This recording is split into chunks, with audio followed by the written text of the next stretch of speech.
En France, une personne fait un AVC toutes les 4 minutes. Le prochain, ça pourrait être vous, et le pire, c'est peut-être votre mode de vie qui prépare le terrain. Des gestes que vous faites tous les jours, des petites habitudes qui semblent anodines, mais qui, à la longue, mettent votre cerveau en danger. L'AVC, ça ne prévient pas, mais vous pouvez le prévenir. Vous pensez que ça n'arrive qu'aux autres ? Attendez de voir. La troisième erreur, c'est celle que presque tout le monde fait sans le savoir. Restez bien jusqu'au bout. Une seule habitude peut changer votre vie. Chaque année, plus de 140 000 personnes sont victimes d'un AVC en France. Et parmi elles, 30 000 en meurent. Mais ce que peu de gens savent, c'est qu'un AVC n'est pas un accident au hasard. C'est souvent la conséquence directe de ce que l'on fait ou ne fait pas au quotidien. Mais avant de vous expliquer comment l'éviter, il faut déjà comprendre ce que c'est vraiment. Un AVC, ou accident vasculaire cérébral, c'est une urgence médicale grave. Mais concrètement, qu'est-ce qui se passe dans votre corps ? Votre cerveau a besoin de sang en permanence. C'est ce sang qui lui apporte l'oxygène et les nutriments essentiels pour fonctionner. Quand le sang ne circule plus correctement, même quelques minutes, les cellules du cerveau commencent à mourir. Et le problème, c'est qu'un cerveau, ça ne se régénère pas. Ce qui est perdu l'est souvent pour toujours. Il existe 2 types d'AVC. Le plus courant, l'AVC ischémique. Une artère est bouchée, généralement par un caillot. Le second, plus rare mais habituellement plus grave, l'AVC hémorragique. Un vaisseau se rompt, provoquant une hémorragie cérébrale. Dans les 2 cas, des zones entières du cerveau cessent de fonctionner. Paralysie, trouble de la parole, perte de mémoire, voire la mort. Et ce qui est le plus effrayant, l'AVC peut frapper sans prévenir. Il peut toucher un proche, un collègue ou vous-même. Mais la vérité, c'est que dans 4 cas sur 5, un AVC aurait pu être évité, car avant la catastrophe, il y a souvent des signes, des habitudes, des erreurs. Et c'est là que vous pouvez agir. Vous l'avez compris, un AVC, c'est pas un hasard, c'est pas soudain, c'est souvent le résultat de ce que vous faites chaque jour. Et le plus sournois dans tout cela, c'est que certaines habitudes dangereuses sont devenues normales, presque invisibles.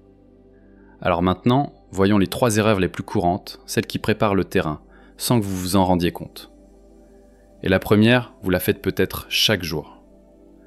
Vous pensez probablement que mettre un peu de sel sur vos pâtes, c'est pas grave. Et vous vous dites sûrement que vous n'en abusez pas.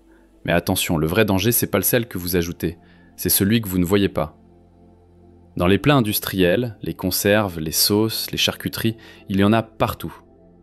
Aujourd'hui, la majorité des gens consomment 2 à 3 fois plus de sel que la dose recommandée. Pourquoi c'est dangereux ? Parce que le sel fait monter la tension artérielle.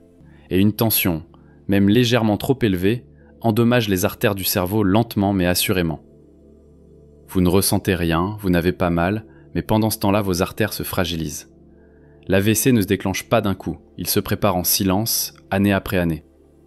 Ce que vous pouvez faire dès maintenant, réduisez les plats transformés, cuisinez davantage vous-même, utilisez des épices, du citron, des herbes à la place du sel, et surtout, hydratez-vous bien, l'eau aide à réguler la tension. De petits gestes, mais cumulés, ils peuvent vous éviter un drame. Avant de continuer, est-ce que tout est clair pour vous jusque-là ? Si vous avez des questions, n'hésitez pas à les mettre en commentaire, je vous répondrai avec plaisir. D'ailleurs, dites-moi, d'où est-ce que vous regardez cette vidéo ? Moi je suis actuellement en France, à Lyon, et ça m'intéresse de voir d'où viennent mes abonnés. Donc écrivez votre ville ou votre pays juste en dessous. Ça me fait toujours plaisir de vous lire et ça aide à créer une vraie communauté ici. Ce qui est fou, c'est qu'il y a 50 ans, l'AVC touchait surtout les personnes âgées. Aujourd'hui, de plus en plus de trentenaires et quadragénaires en sont victimes. Pourquoi ? Parce que notre mode de vie a radicalement changé. Nous passons nos journées assis, au bureau, dans les transports, devant les écrans, et souvent sans même nous en rendre compte. La sédentarité est devenue la norme. Mais pour le cœur, pour les artères, pour le cerveau, c'est une alerte silencieuse. Et c'est justement la deuxième erreur que nous allons voir maintenant. Vous ne vous en rendez peut-être pas compte, mais votre corps, lui, sait exactement combien de temps vous restez assis chaque jour. Bureau, voiture, télévision, téléphone, on peut passer plus de 10 heures par jour sans bouger. Et ce n'est pas anodin. Quand vous êtes inactif, la circulation ralentit, le cœur travaille moins, les vaisseaux deviennent plus fragiles, résultat, les risques de caillots augmentent, et ces caillots, ce sont eux qui peuvent provoquer un AVC. Mais ce n'est pas tout. La sédentarité augmente aussi les risques de diabète, d'obésité et d'hypertension, 3 facteurs majeurs d'AVC. La solution ? Pas besoin de courir un marathon. Mais vous devez bouger chaque jour, un peu, mais régulièrement. Marchez 30 minutes, montez les escaliers plutôt que prendre l'ascenseur, faites quelques squats pendant que votre café chauffe. Votre corps a été conçu pour bouger. Le laisser immobile trop longtemps, c'est comme laisser une voiture tourner à l'arrêt, elle s'encrasse.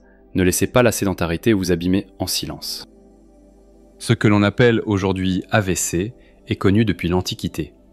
Les Grecs parlaient déjà d'apoplexie, un terme qui désignait une perte soudaine de conscience ou de mouvement. Hippocrate, au 5e siècle avant Jésus-Christ, décrivait des patients qui tombent soudainement, sans avertissement, sans blessure. Pendant des siècles, on en ignorait totalement les causes. Ce n'est qu'au XXe siècle, avec les avancées en neurologie et en imagerie médicale, que l'on a réellement compris ce qui se passe dans le cerveau. Aujourd'hui, on sait que 80% des AVC pourraient être évités. C'est un progrès immense. Mais encore faut-il agir à temps. L'histoire nous montre à quel point la connaissance sauve des vies. Et maintenant que vous savez, vous avez un pouvoir énorme entre les mains, celui de prévenir. Vous pouvez bien manger, vous pouvez bouger chaque jour, et malgré tout, vous pouvez quand même faire un AVC. Pourquoi ? Parce que le facteur le plus dangereux de tous, celui qui cause la majorité des AVC, c'est souvent le seul que personne ne surveille, la tension artérielle. C'est peut-être l'erreur la plus sous-estimée, et pourtant, c'est la première cause d'AVC dans le monde. L'hypertension artérielle, vous ne la sentez pas, vous n'avez pas mal. Et pourtant, chaque jour où elle est trop élevée, vos artères s'abîment un peu plus. Et lorsque ce sont les artères du cerveau qui cèdent, c'est l'AVC. Le problème, la majorité des gens ne connaissent même pas leur tension. On va chez le médecin quand on a mal, mais l'hypertension, elle, n'envoie aucun signal. Elle agit en silence pendant des années, jusqu'au jour où tout bascule. Alors que faire ? Faites vérifier votre tension au moins une fois par an. Si rapide, gratuit en pharmacie ou chez le médecin. Et si elle est un peu élevée, alimentation, activité, gestion du stress, vous pouvez agir immédiatement.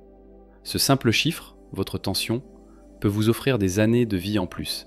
Ne pas la vérifier, c'est laisser le danger avancer les yeux fermés.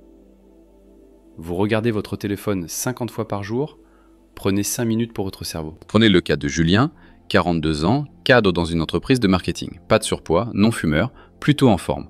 Mais des journées à rallonge devant un écran, peu de sport, des repas souvent pris sur le pouce. Un jour, en pleine réunion, il s'effondre, AVC ischémique. Il s'en sort, mais avec des séquelles, des troubles de l'élocution et une mobilité réduite d'un bras. Les médecins découvrent qu'il avait une hypertension non diagnostiquée depuis plusieurs années. S'il avait simplement fait une prise de tension annuelle, il aurait pu agir à temps. Julien pensait que ça n'arrivait qu'aux autres, jusqu'à ce que ça lui arrive à lui. Vous venez de découvrir 3 habitudes qui fragilisent votre cerveau et qui peuvent vous mettre en danger sans que vous vous en rendiez compte. Mais vous avez aussi vu que vous pouvez les corriger dès aujourd'hui. Moins de sel, plus de mouvement. Et surtout, connaître votre tension. Vous n'avez pas besoin de tout changer d'un coup, mais vous pouvez déjà faire mieux. Et c'est ça la vraie prévention. Si vous souhaitez continuer à prendre soin de vous, je vous invite à regarder la vidéo juste ici où je vous explique comment prendre soin de votre peau naturellement. Parce que la santé, ce n'est pas que ce qu'on voit. Mais quand vous prenez soin de l'intérieur, ça finit toujours par se voir à l'extérieur.